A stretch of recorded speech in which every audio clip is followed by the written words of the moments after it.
Hi everyone, I'm doing this video because I've tried search all the internet and YouTube if I will find some explanation why my dryer is doing so weird noises, and I haven't found any. And after all, I've took out the pump and I realized that it's the pump.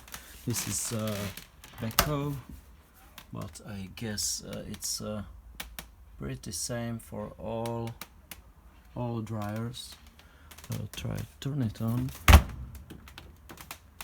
and after a while the pump is going on and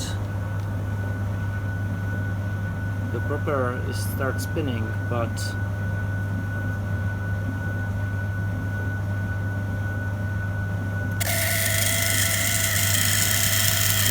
here it's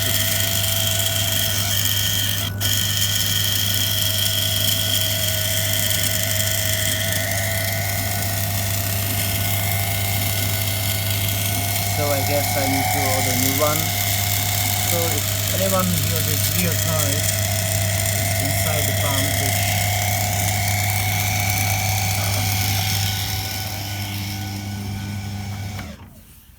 which can't be really disassembled, so only choice is to buy a new one. This one looks pretty good. Unfortunately, it's 5-year-old dryer and this needs to be replaced. So maybe it will help someone. See you.